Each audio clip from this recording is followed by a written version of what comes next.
La tour de verre dominait la ville comme un glacier poli, réfléchissant la lumière des réverbères et le rythme indifférent du trafic. À l'intérieur, sous plafond impeccable et nuances de gris, Victoria Hale commandait tout ce qui semblait immuable. On la décrivait rarement autrement que par son nom suivi d'un adjectif. Intransigeante, froide, visionnaire. Ses décisions tombaient comme des lois. Ses sourires, quand il lui en arrivait de concéder un, étaient soigneusement calibrés et rares. Ceux qui travaillaient pour elle apprenaient vite à mesurer leurs paroles, à retenir leurs émotions. Victoria avait appris à tenir le monde hors de portée, et cette stratégie lui avait offert gratuitement l'illusion de contrôle. 2 rues plus bas, au pied du même immeuble de verre, une autre routine se répétait quand la ville se calmait. Daniel Cooper poussait son chariot de nettoyage dans les couloirs vides, une radio tenue par la manche pour lui tenir compagnie, ses pas rythmés par la cadence des roues. La nuit était pour lui un territoire de silence, un espace où il pouvait accomplir son travail sans se battre pour obtenir un sourire. Il aimait la précision d'un sol lavé, l'odeur froide d'un ascenseur propre. L'amour qu'il portait à ce travail était simple et honnête. Il paya les factures, assurait qu'Ellie, sa fille, ait un lit chaud et qu'on lui offre des crêpes le dimanche matin. Ellie avait 6 ans et une manière d'observer le monde qui rendait toutes les choses ordinaires singulières. Ses cheveux étaient toujours un peu en bataille, ses genoux constellés de petites histoires, taches où la peau avait rencontré le monde. Elle accompagnait parfois son père lorsque ses devoirs d'école ou la garderie étaient fermés. Ce soir-là, il l'avait persuadée d'accepter une promenade dans les longs couloirs brillants, en lui faisant promettre de ne pas grimper sur la rambarde. Ellie, qui était née avec la curiosité d'un chat, regardait les murs, les portes, les plaques signalétiques. Elle aimait toujours surtout les vitres. Elle disait que chaque fenêtre racontait une histoire différente et qu'il fallait imaginer qui pouvait bien vivre là-haut. Ils passèrent près du hall principal lorsque la silhouette d'une femme se détacha. Elle se tenait contre une colonne, un livre ouvert dans les mains, la lumière des néons dessinant sur ses traits une sorte de calme sévère. Ses cheveux, tirés en arrière, formaient une élégante couronne d'ordre autour d'un visage qui n'offrait pas d'angles inutiles. Ellie plissa les yeux comme si elle tentait de reconnaître un détail caché dans la page, puis, sans prévenir, elle lâcha la main de son père et s'avança. « Papa, regarde, c'est la dame qui lit. » Sa voix, claire, traversa le silence comme un petit coup d'été. Pour Daniel, qui connaissait la réputation de la femme sans en connaître l'identité, le moment fut d'abord drôle. Il rit doucement, s'agenouilla pour reprendre la main de sa fille. « Fais attention, Ellie, ne dérange pas. » Mais Victoria leva les yeux. Le livre cessa d'être une barrière. Ses yeux, d'un gris froid, trouvèrent ce délit avec une rapidité étonnante. Il n'y eut ni effroi, ni fausse chaleur, seulement une surprise contenue, qui, pour une fraction de seconde, modifiait la géométrie de son visage. Ellie eut ce que l'on pourrait appeler un sourire sans calcul, large et franc, comme si elle venait d'identifier un trésor parmi des pierres ordinaires. « Bonjour, madame ». Sa salutation était dépourvue d'hésitation. Elle tenait un petit carnet où elle griffonnait parfois des dessins pour les offrir aux personnes qu'elle trouvait remarquables. Ce soir, elle tendit le carnet sans connaître l'autorité de la dame en face d'elle. Victoria accepta le carnet comme on recueille un papillon tombé sur la paume, doucement, avec un intérêt qui semblait étonnamment spontané. Elle tourna la page. Il y avait des maisons inclinées, un soleil qui ressemblait à une fleur, et au milieu, une figure grande, vêtue d'une robe bleue, 3 points pour les yeux, une courbe pour la bouche. Un mot, écrit à la craie, disait « La dame qui lit ». Personne ne sut vraiment ce soir-là qui fut le plus surpris, Daniel, témoin discret et soulagé que sa fille n'ait pas fait de bêtises, ou Victoria, dont le cœur, derrière l'armure, fit un mouvement qu'elle n'avait pas prévu. Le mouvement fut si léger qu'il en aurait presque pu passer inaperçu, un frisson, comme si une vitre avait été touchée du bout d'un gant. Elle reposa le carnet, posa sa main sur le dessin comme l'on pose une main sur une partition qu'on croit connaître. 42 secondes suffirent pour que le monde conserve intactes ses impressions. Ellie reprit la main de son père, contente d'avoir accompli un acte de générosité, tandis que Victoria refermait le livre et, un instant, oubliait la reine des rapports trimestriels et des chiffres. Victoria regagna son bureau comme une reine reprenant son trône après une interruption impromptue. Ce geste, banal en apparence, la secoua plus qu'elle n'aurait voulu l'avouer. Elle déposa le carnet sur la table basse près de son siège et le regarda comme on observe un message venu d'un pays lointain. Le dessin n'était pas une clé, il était plutôt une fissure délicate dans la façade qu'elle avait construite autour de son chagrin. Si cette histoire vous touche, abonnez-vous pour d'autres récits de seconde chance. Dans les jours qui suivirent, la scène se répétait dans l'imaginaire de Victoria comme un morceau de musique entêtant. Le carnet était désormais posé sur sa table à côté d'un verre d'eau, presque comme un talisman muet. Elle n'en parlait à personne. Les collaborateurs qui l'apercevaient au déjeuner la trouvaient moins tendue, comme si elle avait mis un vêtement plus doux. Mais ils n'en tirèrent pas de conclusion. On jugeait les changements chez Victoria d'après des critères corporatifs, performance, décision, rendez-vous, et non par la façon dont elle tenait un carnet d'enfant. Daniel, de son côté, ne comprit pas tout de suite la signification de ce geste. Les jours paresseux de la nuit reprirent leur cours, tâches, cliquetis, hygiène des surfaces, mais il se surprit à repenser au livre que la dame tenait. Un après-midi, alors qu'il passait devant l'aile sud, il vit la même silhouette entrer par la porte de service, un manteau lourd sur l'épaule. Elle referma la porte derrière elle, et Daniel, poussé par la curiosité du travailleur qui, la nuit, est aussi observateur, la suivit des yeux. Elle disparut dans la zone des bureaux, là où les employés n'auraient jamais imaginé trouver la PDG en personne, et ne reparut que plus tard, la poche pleine d'un petit sac en papier brun.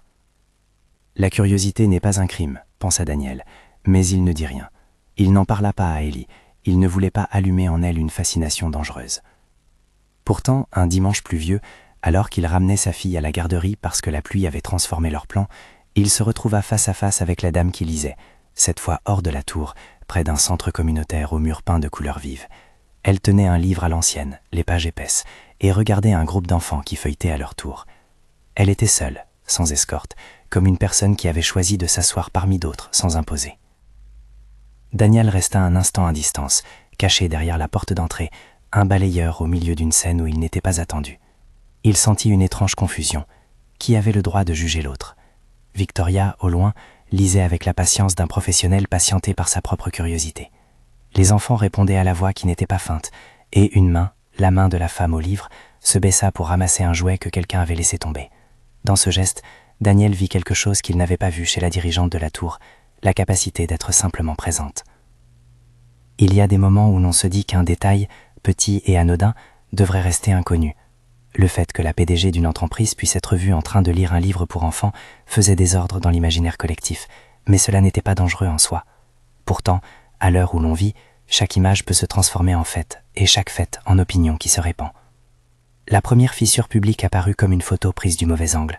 Un matin, un cliché capturé par un passant, l'ombre d'une carrosserie lointaine, un téléphone levé vers une fenêtre, parvint sur un forum local. Sur la photo, on distinguait une femme ressemblant à Victoria, penchée vers une fillette, le carnet d'Ellie à la main. Le cliché n'était pas net. Il était néanmoins suffisant pour que des voix s'éveillent. Les réseaux commencèrent à murmurer. Quelques articles de sites internet, peu coûteux à produire et rapides à vendre, titrèrent sur la PDG au cœur d'un mystère. Des commentaires vinrent, certains étonnés, d'autres sarcastiques. On ne tarda pas à remettre en question la vie personnelle d'une femme qui, depuis des années, avait séparé sa tristesse du monde visible. Victoria apprit l'existence du cliché par un message bref. Son assistant lui montra l'écran, le regard embué d'un mélange d'embarras et de calcul. La photo avait, en quelques heures, franchi des cercles de personnes, et ce qui n'était au départ qu'un moment humain était devenu un sujet de conversation. Le conseil d'administration, soucieux des apparences, commença lui aussi à poser des questions. Les conversations qui, d'ordinaire, portaient sur marge et expansion, se teintaient désormais d'un ton de prudence. Des emails discrets, phrases mesurées, suggéraient qu'il fallait clore le dossier, préserver l'entreprise. On parlait de possibles distractions, d'attention des médias, d'implications non appropriées d'un dirigeant. Les mots étaient choisis pour leur aspect neutre, mais leur intention était claire. Il fallait protéger l'image. Dans l'ombre d'un bureau, Victoria lut la chaîne de messages comme on parcourt une déclaration de guerre. Elle ne se mit pas en colère. Sa réaction fut d'une lenteur qui la surprit elle-même. Le carnet d'Ellie, posé à portée de main, l'accompagnait comme un témoin silencieux. Les phrases des membres du conseil résonnaient dans la pièce haute et claire. Elle pensa d'abord à la prudence, puis, plus profondément, elle sentit la familiarité d'un vide ancien se remuer contre la peau. Son passé n'était pas un secret pour ceux qui lui étaient proches, c'était plutôt une facture pliée, un morceau de papier que l'on range dans un tiroir. Victoria avait perdu une fille, il y avait des années, dans une nuit que le temps avait recouverte d'un silence sacré. Les détails étaient brisés, inexploitables. Un contrat médical, des heures d'hôpital, des couloirs au néon froid. Après cela, elle avait appris à ne pas laisser la vie la toucher comme autrefois. Le travail avait été un moyen de détourner l'attention, un territoire où elle pouvait rationaliser l'incontrôlable. Mais devant le dessin d'Ellie, le monde qu'elle avait bâti pour elle-même se mit à présenter des fissures comme la carapace d'un coquillage trop longtemps pressé. La nuit, dans la tour, Victoria resta longtemps seule à regarder la pluie tomber contre la façade de verre. Le bruit était ponctuel, patient, la goutte tombait et repartait. Elle pensa au carnet. à la manière dont la fillette l'avait offert sans arrière-pensée. Elle pensa à la vie qui s'accroche, à la façon dont les choses simples peuvent réveiller des quartiers en sommeil. Le silence du bureau n'était pas calme, c'était une présence qui exigeait. Victoria alluma le livre abandonné sur la table et pour la première fois depuis longtemps, elle lut à voix basse des phrases qui lui semblaient presque étrangères. Elle ne s'accorda pas le luxe du sanglot. Au lieu de cela, elle plaça les mains autour du livre comme on tient une tasse chaude. Le geste était minuscule, mais il marqua le début d'un changement dont elle ne mesurait pas encore l'ampleur. Daniel, lui, perçut l'onde de choc à sa manière. La ville était petite comme une boîte en carton lorsque la rumeur s'insinuait. Il connaissait des collègues qui racontaient des bribes, des portiers qui glissaient des noms. L'idée qu'un employé de nuit puisse être mêlé à un événement dont les conséquences dépasseraient sa sphère lui paraissait irréelle. Il continua son travail, écoutant la radio comme une encre, mais une attention nouvelle s'éveilla en lui. Il remarqua que la femme qui avait l'air si inaccessible avait des gestes attendrissants, et il se demandait si elle serait capable, par simple humanité, d'accepter un dessein d'enfant. Il se demandait aussi, avec un mélange d'incrédulité et de fierté modeste, si son métier n'était pas plus relié aux autres vies qu'il n'avait supposé. La tension monta doucement. Un matin, un directeur du service ressources humaines téléphona à Daniel pour organiser une entrevue informelle. Il ne parlait pas de licenciement immédiatement. Les procédures suivaient leur rythme, plus administratif qu'émotionnel. On évoqua la nécessité de clarifier des présences non autorisées dans l'enceinte, de vérifier que les politiques d'accès étaient respectées. Daniel écouta, poliment, tentant de deviner ce qu'il devait préparer.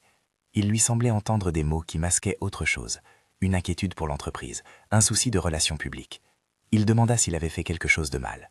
On lui répondit avec des euphémismes. De son côté, Victoria reçut un courriel du président du conseil. Les mots étaient choisis pour leur diplomatie. Il n'y avait pas d'accusation explicite, seulement une remarque froide sur la nécessité de protéger la réputation de la société. La lettre parlait d'options à considérer. Victoria relut la phrase une fois, puis une seconde. Elle froissa légèrement le papier entre ses doigts. Le bruit résonna, comme une petite pierre tombée au fond d'un puits. Le carnet d'Élie, désormais refermé, semblait plus lourd sur la table. Victoria comprit qu'elle ne pourrait pas simplement ignorer ce que la fillette lui avait offert. Elle pensait à faire un geste prudent, à expliquer aux bons interlocuteurs que ses actions, si discrètes soient-elles, étaient altruistes. Mais elle savait également que toute explication risquait d'être instrumentalisée. Le monde des entreprises n'est pas avare de symboles. Un geste privé devient souvent un objet public. Les jours se succédèrent entre rencontres feutrées et questionnements muets. La presse s'alimentait des petites notations de la rumeur. Des photos supplémentaires apparurent. Certaines n'étaient que des silhouettes, d'autres des gros plans pris au mauvais moment. Les titres prirent une tournure plus insistante. Dans les couloirs, des murmures parcoururent les bureaux. Qui devait être protégé et qui devait protéger l'entreprise? Les positions se formèrent, non pas tant autour de la vérité que de l'opportunité. Une nuit, alors que la pluie battait la façade du bâtiment, Victoria resta seule après que tout le monde soit parti. Les écrans se mirent en veille, les lumières furent tamisées et la tour sembla respirer. Elle prit le carnet, le déplia et regarda longuement le dessin. Les traces de crayon étaient nettes, la pression trahissait l'acharnement d'une enfant. Elle sourit, infime. Puis, comme si elle voulait baptiser ce geste, elle sortit un cadre d'un tiroir et glissa le dessin à l'intérieur. Ce fut un acte discret, presque ridicule. Elle le plaça sur la cheminée de son bureau, à côté d'un objet qui contenait la photo d'une main tenue autrefois, un rappel silencieux d'une vie interrompue. La mise au jour de cette fragilité personnelle ne resta pas cantonnée aux sphères privées longtemps. Un soir, un journaliste local, attiré par le récit d'une PDG surprise à fréquenter des lieux d'enfants, pointa sa caméra vers la façade et parvint à capter Victoria quittant le centre. La séquence fut courte, un trajet, une silhouette qui disparaît derrière la porte tournante de la tour. Pourtant, ce fut assez. Le montage qui suivit, avec des extraits des comptes rendus, fit naître des commentaires publics sur la double vie d'une femme de pouvoir. La nuance se perdit, il ne restait qu'un récit simple. La froide dirigeante aperçut en train d'être humaine. Daniel, ignorant encore la portée de ce qui se tramait, prit une décision qui allait sceller la progression des événements. Il laissa tomber pour inadvertance son poupon, un objet sentimental qu'Élie emportait souvent, à l'entrée du centre. Un bénévole le ramassa et, curieux, ouvrit le carnet que la fillette avait offert.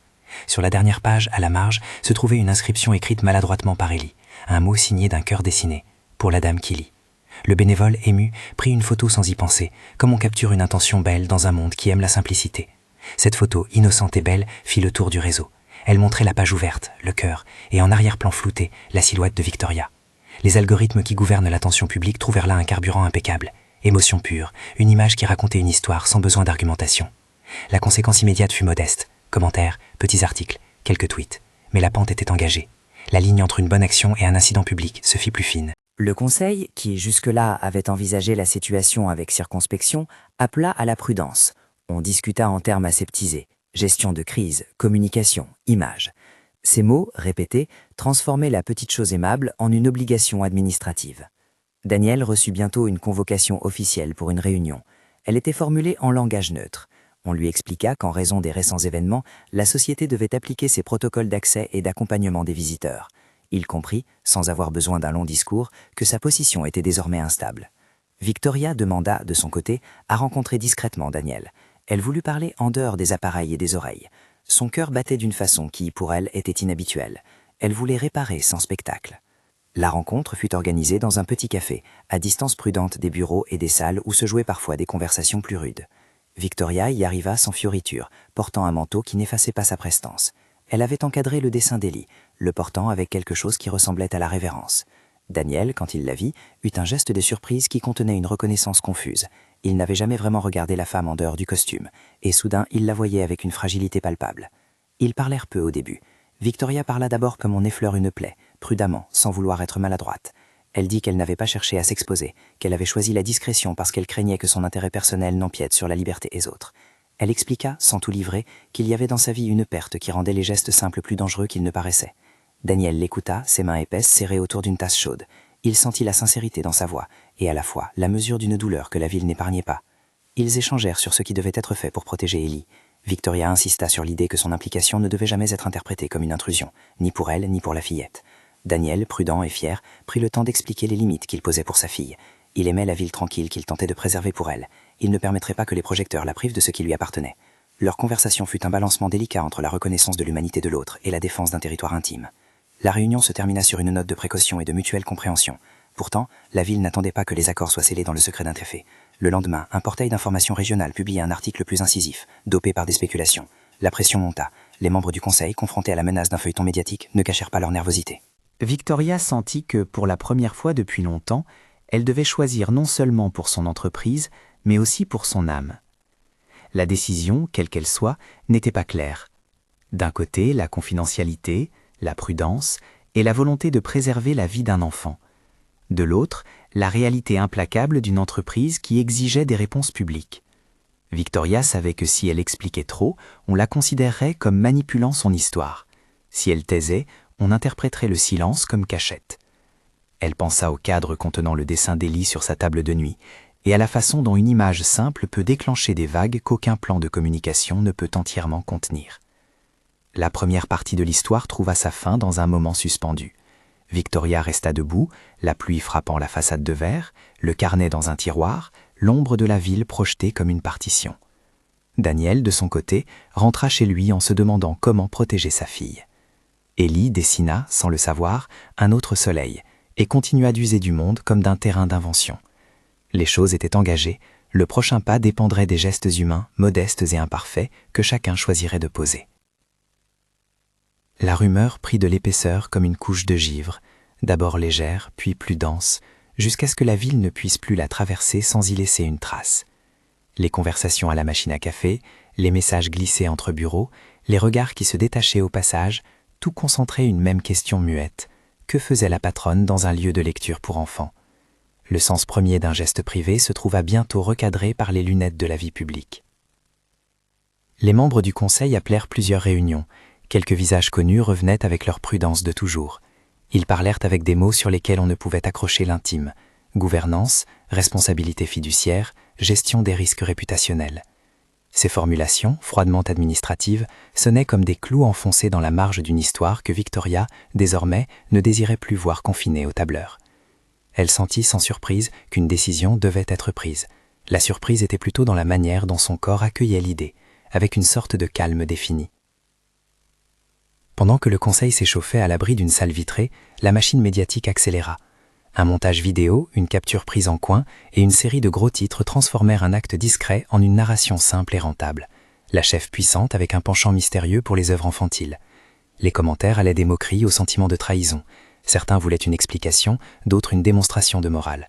Pour la plupart, la nuance n'était pas vendable. Daniel, quant à lui, sentit l'ouragan approcher sans en percevoir d'abord l'œil. Un matin, une responsable RH, la voix mesurée qu'on accorde aux nouvelles malheureuses, l'invita à un entretien. Elle expliqua, sans tourner autour du sujet, que la société devait appliquer ses règles. En langage simple et dépourvu de méchanceté, elle lui dit que, dans le climat actuel, la meilleure solution administrative était de ne pas renouveler le contrat des prestataires d'après-midi et de nuit, dont l'accès à certains espaces n'était pas toujours formellement enregistré. Elle lui remit un document informel, poli, où figuraient les procédures et les délais. L'homme qui nettoyait la tour depuis des années sentit un coup sec dans la poitrine. Il avait l'impression qu'on lui retirait un élément de certitude. Il chercha pendant longtemps dans les phrases une faute qu'il aurait commise. Il pensa au poupon, au dessin d'Élie, à la main d'un bénévole qui avait photographié un mot d'enfant. Il comprit que ce n'était pas un reproche à son égard, mais une causalité du monde extérieur. La société se protégeait. Il ne voulait pas que sa fille soit prise dans la tempête des opinions. Il se souvint des soirées à couvrir les oreilles d'Élie quand la télévision donnait trop d'images. Il accepta la lettre, le visage impassible, et rentra chez lui avec ce document plié au fond de la poche, comme si c'était une pierre froide qu'il ne savait que faire. La nouvelle du départ de Daniel se répandit dans le quartier comme un chuchotement qui veut garder sa dignité. Les voisins assurèrent qu'ils trouveraient vite une autre mission. Les amis de la garderie parlèrent de petits boulots possibles. Mais la réalité, pour un homme qui tenait une maison sur la solidité de contrats précaires, apporta son lot d'incompréhension et d'inquiétude. Daniel passa une nuit éveillée à parler tout bas à sa fille. Il ne voulait pas lui mentir, mais il choisit des mots simples. « Papa devra chercher une autre façon de travailler, ma chérie. On va y arriver. » Elle hocha la tête, tranquille, comme si le monde n'était qu'une suite de problèmes à résoudre avec des crayons de couleur. De l'autre côté de la ville, la pression avait un effet physique sur Victoria. Elle se sentait observée de la même manière qu'on scrute une vitrine. On regarde, on conçoit des histoires, on repart. La vulnérabilité qu'avait laissé entrevoir le carnet semblait maintenant une faiblesse publique. Elle avait, pendant des années, construit des murs faits d'ordre clair et d'horaire, des murs qui l'avaient protégée de l'arbitraire d'un monde qu'elle ne contrôlait jamais complètement. Et maintenant ces murs, soudain, se transformaient en vitrines. La nuit où la décision du conseil se fit pressante, Victoria resta seule plus tard que d'habitude. Les écrans s'éteignirent les uns après les autres.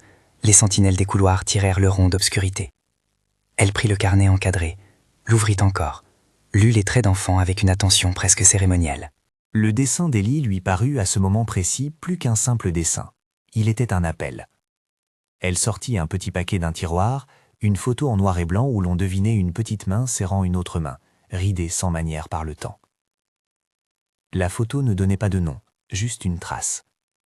Elle la posa près du cadre et sentit la présence ancienne renouveler son poids. Elle pensait à la façon dont, depuis la perte, elle avait appris à tenir les choses en dehors d'elle, à ordonner ses journées pour écarter le chaos. Elle pensait aussi que, peut-être, ordonner n'était pas toujours la même chose que vivre. Quand la convocation du conseil tomba, le président exprima sans agressivité la même logique que dans la lettre. L'entreprise devait se situer loin des débordements d'attention. Il proposa des solutions techniques, des discours calibrés, une communication de crise. Mais il y eut un moment où les mots glissèrent, révélant un désir. On voulait la protéger, bien sûr, mais surtout on voulait protéger l'image. À cet instant, quelque chose se brisa en elle.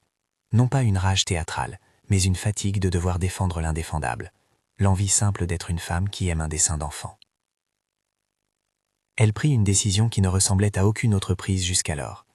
Elle ne la fit pas pour l'entreprise, ni pour apaiser des voix extérieures. Elle la fit pour l'image qu'elle voulait garder intacte, mais la bonne, celle d'une personne capable de répondre à la main tendue d'un enfant. Elle rédigea une lettre de démission. Les lignes étaient sobres, sans geste grandiloquent. Elle y disait sa reconnaissance pour les années de travail, la confiance accordée, puis un propos simple sur la nécessité de retrouver une vie où les gestes fussent plus proches d'elle et moins soumis au regard. Elle n'annonçait pas de discours final, elle offrit une explication personnelle. Elle encadra le dessin d'Élie et le glissa, non sans une hésitation, dans une enveloppe, signe que quelque chose devait transiter du domaine privé au domaine du choix. Victoria demanda à rencontrer Daniel en dehors des couloirs de la tour, sans témoin officiel.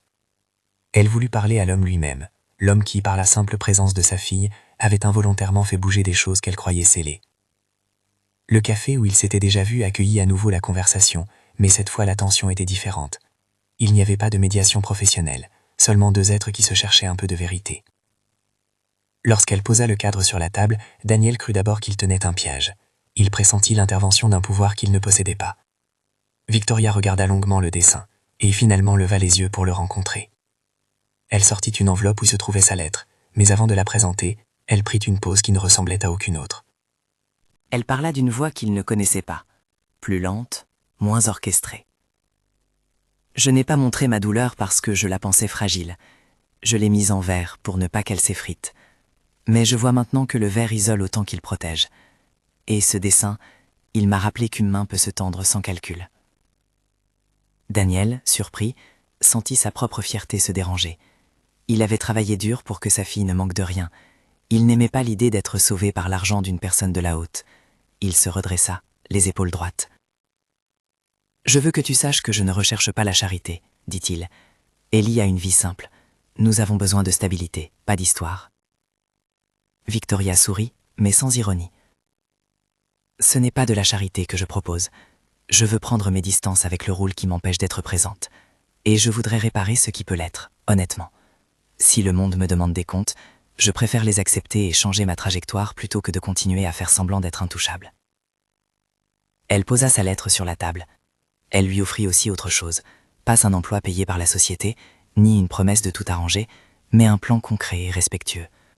Elle avait contacté une coordonnatrice d'un centre pour parents isolés et proposé de financer la création d'un coin lecture et d'un programme de soutien aux travailleurs du quartier, en veillant à ce que cela soit administré par des professionnels indépendants. Elle proposa d'aider Daniel à trouver un contrat stable, par le biais de partenaires que la fondation envisageait pourrait subventionner, sans qu'il soit employé directement par elle ni par ELTAC, afin d'éviter toute confusion de pouvoir. Elle offrit aussi, à titre personnel, de payer une formation professionnelle pour lui s'il le souhaitait, pour monter un atelier de réparation domestique dans le quartier, quelque chose qui lui permettrait de vivre de son savoir-faire sans perdre la dignité du travail manuel. Daniel, avec sa prudence habituelle, resta silencieux. Il prit la lettre, la lut, puis la replia. Il pensa au regard d'Ellie lorsqu'elle avait donné son carnet, à la façon dont elle aimait que l'on fasse les choses bien. Il sentit que la proposition n'était pas un marchandage, mais une tentative de proximité. Pourtant, il ne pouvait s'empêcher d'y voir une rupture de son rythme ordinaire. Il posa finalement 2 conditions simples, que toute aide soit transparente, gérée par des tiers, et que sa famille ne devienne pas une histoire publique. Victoria acquiesça, sans hésiter. Elle comprit qu'il y aurait des sacrifices à faire, publics et privés, mais elle était prête à en payer le prix. Elle remit sa lettre au président du conseil le lendemain, non pas pour provoquer un geste héroïque, mais parce qu'elle voulait que la décision lui appartienne, et non qu'elle soit dictée par la peur. Ses collaborateurs furent surpris. Certains comprirent, d'autres ne virent qu'une erreur de carrière. Le monde corporatif est souvent peu hospitalier envers les gestes qui ne peuvent être interprétés comme stratégiques. La démission de Victoria ne fit pas tomber le silence comme on l'aurait espéré. Les médias, avides de conflits, trouvèrent un relief nouveau dans cette histoire. Une PDG qui abandonne son poste pour suivre un cap plus humain. Certains la décrivèrent comme visionnaire en rupture, d'autres comme irresponsable. Les mots changèrent de ton, mais la curiosité demeura. La pression publique se calma progressivement, remplacée par une autre énergie, une attention plus ténue, parfois sincère, parfois intéressée. Les semaines qui suivirent la démission furent l'occasion de gestes modestes mais structurants. Victoria s'engagea à travailler avec une association indépendante pour monter ce coin lecture dont elle avait parlé. Le lieu fut conçu avec des bénévoles du quartier, des éducateurs et des parents. Aucun panneau ostentatoire, aucune plaque visible annonçant un don. On convenait d'une discrétion qui honorait la nature des intentions. Le coin prit forme dans une salle aux murs repeints de couleurs douces, avec des coussins, des livres reliés, et au mur un petit cadre discret, le dessin d'Ellie encadré, placé à hauteur d'enfant. Ce cadre devint un symbole silencieux, un rappel que les petites choses peuvent redéfinir des trajectoires. Daniel trouva d'abord un petit contrat auprès d'un atelier local qui réparait des meubles.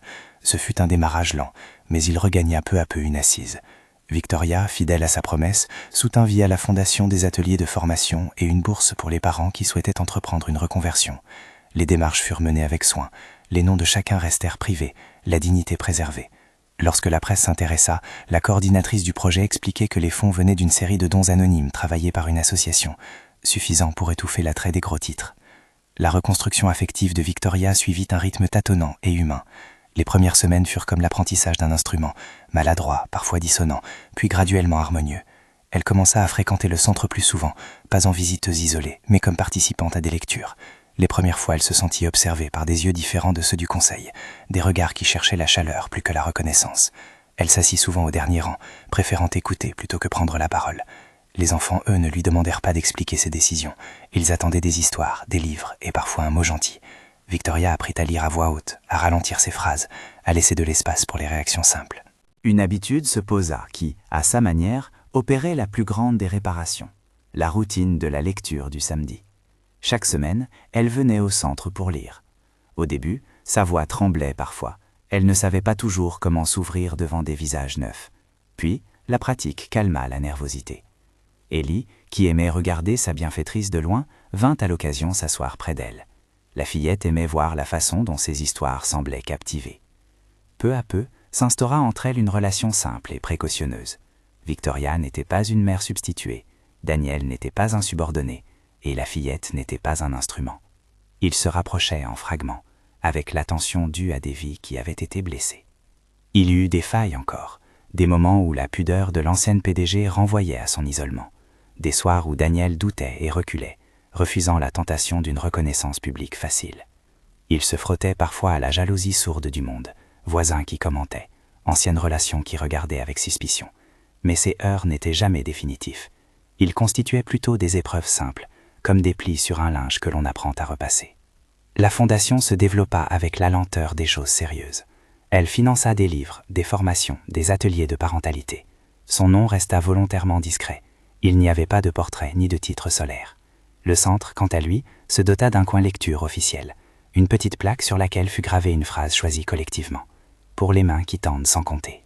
Le dessin d'Ellie, encadré, trouva sa place à côté des étagères basses. Un soir d'automne, lors de l'inauguration sobre, sans flash, sans invité de marque, Victoria prononça quelques mots brefs. Sa voix, désormais, était moins formelle. Elle parlait comme une personne qui avait retrouvé un sens pratique et non une place. Le temps égrena les semaines et fit place à des mois marqués par de petites victoires. Un hiver, Victoria apprit à préparer des sandwichs chauds pour un goûter du centre. Un geste minuscule, mais qu'elle exécutait avec une concentration et une honnêteté que certains trouvaient presque comiques. Daniel, de son côté, ouvrit finalement un petit atelier de réparation, équipé d'une enseigne modeste qu'il avait choisie avec soin. Il travaillait le bois, reprenait des chaises, recognait des étagères, et parfois acceptait de former d'autres jeunes parents à l'entretien domestique. Les projets financés par la Fondation aidaient à installer un microéconomie locale. Personne n'en fit une histoire. Pendant une année, la scène quotidienne fut faite de gestes simples. Des pages tournées, des muffins partagés à la sortie du centre, des crayons remis en ordre, des livres rangés. Victoria s'aperçut qu'elle savait même se réjouir de ces instants, qui autrefois l'ennuyaient par leur imprévisibilité. Elle mettait de l'ordre dans la salle de lecture, comme on arrange une pièce du cœur, avec soin et réitération. Daniel s'autorisa à partager des recettes de pain avec ses voisins. Il trouva dans l'entraide un sens retrouvé, et ses mains, abîmées mais fières, racontaient une histoire de constance. Il y eut aussi des moments de silence, 2 ou 3 soirées longues où Victoria se retrouvait seule chez elle, la fenêtre ouverte sur une pluie fine qui nettoyait la ville comme on rince un dessin. Ces moments n'étaient pas des rechutes, ils étaient des haltes nécessaires, des respirations profondes. Elle sortait parfois la photo en noir et blanc, la regardait, puis la rangeait. La douleur demeurait, mais elle n'avait pas pris à la poser comme on pose une tasse vide sur une table, en acceptant sa présence sans la laisser commander. Un hiver, quand la neige recouvrit la ville d'un blanc doux, Victoria prit une décision symbolique. Elle accepta de donner une petite somme substantielle à un fonds de soutien direct aux parents isolés du quartier, mais à la condition qu'aucun de ces gestes ne soit mis en avant. Le conseil d'administration, prévenu, fut surpris par sa ténacité. Certains envisagèrent de l'utiliser comme un signal, d'autres la jugèrent naïve. Elle accueillit ces réactions sans amer triomphe. Sa boussole était désormais la constance et non la visibilité. L'évolution dans la relation entre elle, Daniel et Ellie marcha par étapes plutôt que par bonds. Il y eut une soirée où, après une lecture, Victoria fit un sandwich au fromage qu'elle refusait d'appeler autrement qu'un sandwich et où elle s'installa à la table avec les autres parents pour parler de banalité. Ce fut sans doute une des clés, la banalité comme lieu de guérison. Elle participa à des réunions de quartier, à des conseils d'organisation pour la bibliothèque mobile, à la rédaction de petites brochures expliquant comment lire avec un enfant. Ces gestes, quand on les met bout à bout, constituent une œuvre de présence. La reprise de Daniel fut lente et bâtie sur l'ordinaire. Son atelier marcha tranquillement. Il eut des clients fidèles qui appréciaient la qualité du travail. Il engagea 2 jeunes en apprentissage, partageant ce qu'ils savaient, et créa un petit réseau d'entraide où les familles échangeaient savoir et services. Quand il fallait, un été, remettre en état la porte d'une maison collective, il invita Victoria à voir le travail. Elle vint, les mains couvertes de peinture, et sentit qu'il n'y avait plus de hiérarchie muette entre eux, seulement des compétences différentes mises au service d'une communauté partagée. La Fondation évolua également vers des projets de micro-emploi, une bibliothèque partagée et un programme de lecture à domicile pour les familles ayant peu d'accès aux livres. Victoria n'y cherchait plus la gloire, Elle assistait aux réunions, donnait son argent de manière discrète et laissait faire. Elle accepta d'être appelée par son prénom familier par ceux qui l'invitaient à participer. Vic devint un mot qui n'effaçait pas son passé professionnel, mais le rendit plus humain. Elle n'oubliait pas l'exigence de son ancien rôle. Au contraire, elle l'utilisait pour structurer ses nouvelles actions, sans en faire un étendard. Le tableau final se dessina comme une accumulation de jours ordinaires. Un automne où la pluie revenait en fine pluie, la maison de Daniel sentant le pain et le bois travaillés, le coin lecture décoré d'une guirlande d'enfants, et au centre, le dessin d'Ellie accroché avec une petite plaque portant la phrase choisie. Un soir, alors que la ville se préparait à une averse d'été retardée, les trois, Victoria, Daniel et Ellie, se retrouvèrent sur le petit porche d'une maison que Daniel avait pu louer grâce aux revenus de son atelier. Ils s'installèrent côte à côte sous une couverture légère, chacun avec un livre. Victoria lisait à voix haute un passage choisi de Charlotte's Web et la voix de la fillette se mêlait à la lecture comme un cœur léger. Le monde autour était mouillé, brillant, les gouttes suspendues aux branches comme à tant de petites promesses. Ellie, les yeux mi-clos, s'accrocha à la main de son père. Victoria, au milieu, tenait le cadre du dessin sur ses genoux, comme si l'image avait désormais une place claire dans une vie devenue partagée. Ils n'étaient pas une famille au sens traditionnel, ils étaient une construction choisie, fragile et volontaire. Ce qui avait commencé par un étonnement d'enfant, la dame qui lit, s'était transformé en un fil ténu mais résistant qui liait trois existences. Ils avaient appris à composer avec le manque, à accepter l'imperfection, à célébrer les petites réussites. La pluie cessa, laissant derrière elle une odeur de terre et de papier mouillé. Les lumières s'allumèrent dans la rue, le bruit des voitures reprit son rythme habituel. Dans le porche, on tourna une page, puis une autre. Le dessin d'Ellie, encadré, regardait le monde avec la simplicité d'une vérité. Un geste simple peut déclencher un chemin. Victoria posa une main sur la tête d'Ellie, comme pour confirmer que la tendresse ne demande pas de permission. Daniel sourit, silencieux, l'œil fier de celui qui a tenu bon pour ce qui compte. Il restait des cicatrices. Les souvenirs de pertes anciennes ne s'effacent jamais tout à fait. Ils s'appellent parfois au détour d'une rue, parfois au son d'une publicité. Mais ces cicatrices avaient désormais un autre sens. Elles étaient la preuve que la réparation est possible, qu'elle se construit en actes modestes et répétés. Victoria n'était plus seulement la dirigeante aux décisions tranchantes. Elle était une femme qui avait choisi de réduire la portée de son pouvoir pour écouter le fragile. Daniel n'était plus seulement le gardien de la nuit. Il était un artisan qui formait, soutenait et trouvait sa place. Ellie, elle, demeurait l'enfant qui offrait des dessins et changeait des vies sans le savoir. La dernière image de cette histoire laisse la ville derrière une vitre embuée, la table basse éclairée par une lampe douce et la petite main qui, un matin, avait tendu un carnet. Le récit qui pouvait paraître extraordinaire n'était finalement que le récit d'hommes et de femmes qui acceptèrent d'aligner leurs pas vers plus d'attention. Ils apprirent à vivre avec les regards du monde sans laisser ces regards décider de la valeur de leurs gestes. Si cette histoire vous a touché, abonnez-vous et partagez. Votre soutien permet de raconter d'autres secondes chances.